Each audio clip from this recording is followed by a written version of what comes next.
जो 2018 में एनसीईआरटी में आंसर था उसके हिसाब से अलग आंसर आ रहा है, नई वाली के हिसाब से लग रहा है कि 2018 की एनसीईआरटी में अगर कुछ गलत लिखा हुआ था और अब नई वाली में सही लिखा हुआ है, पुरानी बात को सही क्यों माना जाएगा?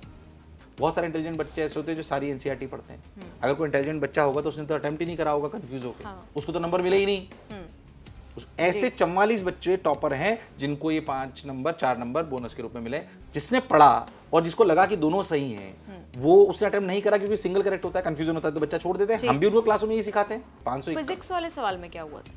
फिजिक्स वाले सवाल में क्या हुआ, एक सवाल है जिसमें एटम पे बात करी गई है, उसकी स्टेबिलिटी को लेकर, और डिटेल में तो जाना शायद सही नहीं रहेगा, तो उसकी स्टेबिलिटी को लेकर बात करी गई है। जब स्टेबिलिटी को लेकर बात करी गई उसमें मैं 2 मुद्दे बोलता, मैं क्योंकि मैं फिजिक्स का अध्यापक हूँ इसलिए मैं आपको ये बात बोलना चाहता हूँ। अभी नई एनसीईआरटी के हिसाब से उसका एक आंसर है जो उस आंसर में था भी सही। जब उसको आंसर में को सही मान लिया गया, ठीक है, बच्चों ने उस पर बहुत सारे क्वेश्चंस रेज करे। जब एनटीए पूछता है कि आपको किसी सवाल में डिस्क्रिपेंसी तो नहीं मिल रही है, तो उन्होंने बोला कि जो 2018 में एनसीईआरटी में आंसर था उसके हिसाब से अलग आंसर आ रहा है, नई वाली के हिसाब से लग रहा है। पहली बात तो मैं बोलना चाहता हूँ कि 2018 की एनसीईआरटी में अगर कुछ गलत लिखा हुआ था और अब नई वाली में सही लिखा हुआ है, पुरानी बात को सही क्यों माना जाएगा? मेरा व्यक्तिगत मत है ये जी। भाई जो सही है।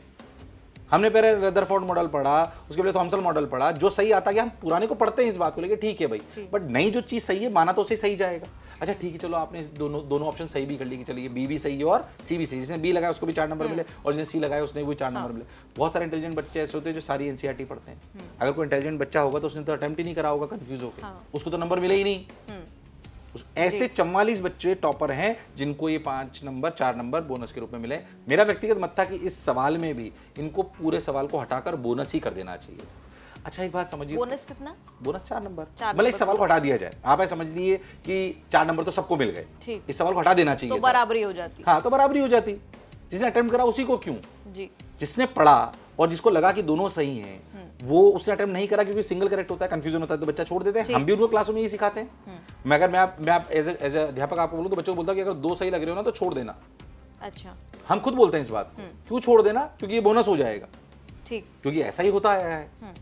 इस बार ये थोड़ी सी नई परिपाटी कहेगी। चलिए ठीक है, ये इतनी कोई बड़ी बात नहीं है जिसको शायद बहुत बड़ा मुद्दा बनाया जाए, बट अगर ध्यान से देखें तो एक रैंक का बहुत महत्व है यहाँ पर। 715 720 में कितना बड़ा डिफरेंस आ रहा है। एम से बच्चा बाहर हो गया इस वजह से, अगर टॉपर्स के पर्सपेक्टिव में बात करें तो ये वाली गड़बड़ी भी वहाँ पे हुई है।